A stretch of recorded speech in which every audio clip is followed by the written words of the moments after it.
people, how you doing? David Taub here. Hope all is going well, and I hope your guitar and musical journeys are going famously. I thought I'd put together an easy video lesson on basic kind of licks that we can kind of get to sound really good. They're really easy to play, but there's so much that you can do with it. So not only in this lesson will I show you lots of fun licks that are easy to build from some scales, we're playing over a jam track, and jam tracks are an essential tool for the practicing guitars to hone their skills and to take what they're learning, putting it in a musical context, right? Because if you're just playing a lick, you know, it's a lot different than if you're playing it within a certain rhythm and you're playing it over certain chords and you're playing it in a certain timing, right? And you want to make it sound good in a musical context. So that's why practicing what you're learning over jam tracks is so essential. And the jam track we're playing over today is just a basic 2-chord change in the key of E minor. It's just an E minor to a B minor.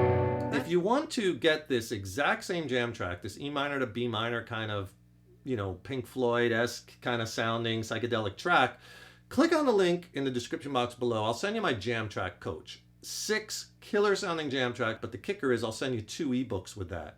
And in the first ebook, I go over each of the tracks and I tell you what scales would work and why. I tell you the chords that are in the track. If you don't know a lot of those scales, I diagram them out in the second ebook, the scales ebook.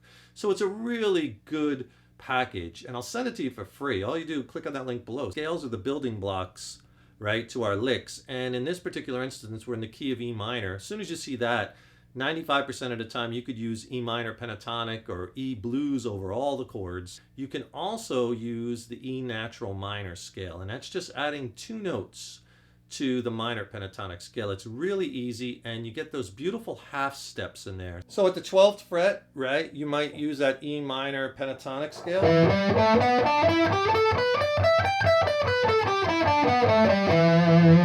Or E blues scale.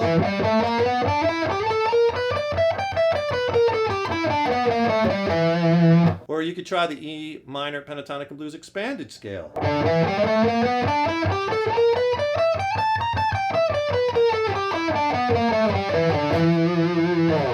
Here's that E natural minor scale, starting on that E note, 12th fret.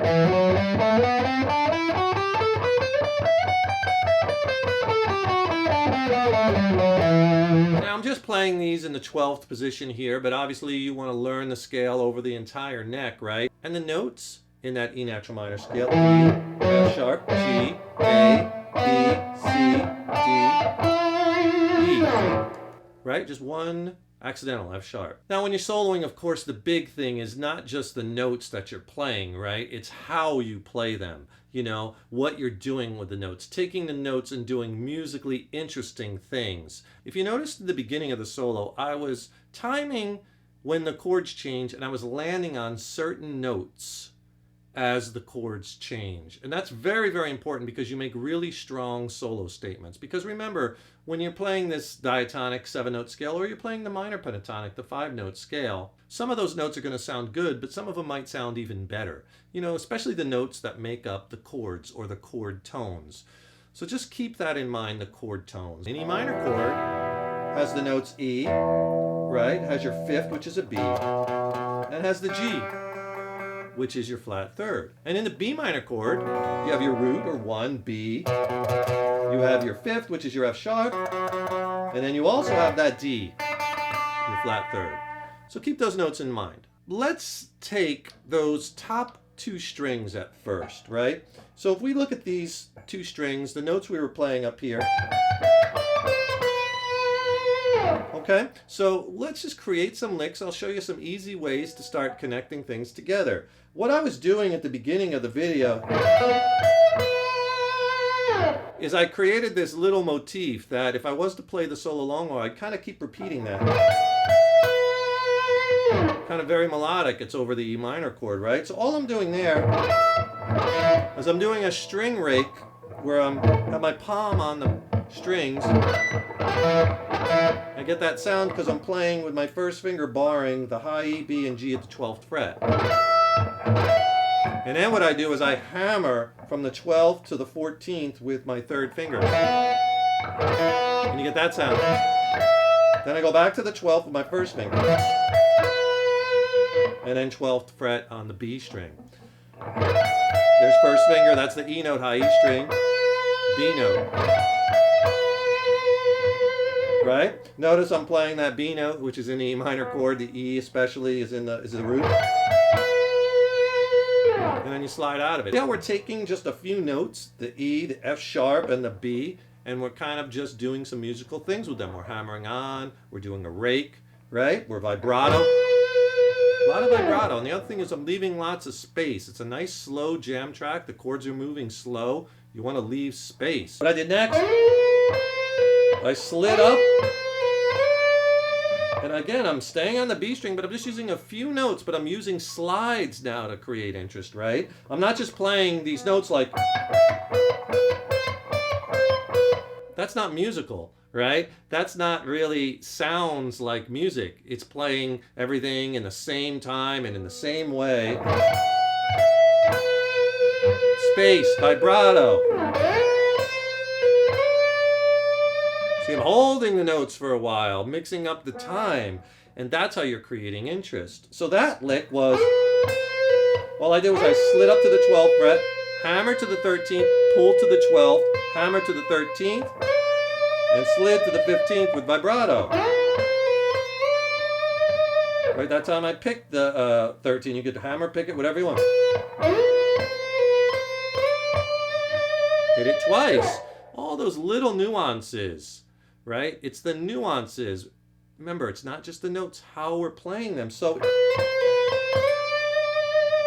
and this is all over the E minor chord. Keep that in mind. It's so important, the relationship between chords and scales, and what scales you like over what chords. So this is in the back of your mind. Always know the chords. I use these long slides where I came way out of the scale and just grab anything. It doesn't matter because you're moving so quick, ear won't pick up the dissonance. But you pick up that cool sounding slide. But here's the kicker. Remember I said to keep in mind when the chords change? Because we might want to pick certain notes out. Notice the chords change. The B minor. Right when I go to that F sharp note, and that's important because that F sharp is that very strong fifth, right? In a B minor chord, remember? You have that F sharp note. And what I did was I played the F sharp note as the chords changed, and then I went right to the B note. When I was doing those bends. That's a great bend. I love doing that where I'm playing rake, 12th fret, 14th fret, 15th fret, back to the 14th, but I bend it a half step. That's a winner. Then you can release it and vibrato it.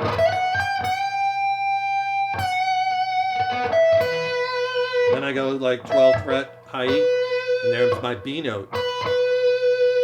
That B note is strong over both chords, right? Obviously it's the root note in the B minor, and it's in the E minor chord. Just to give you a couple more lick ideas, just on the B string.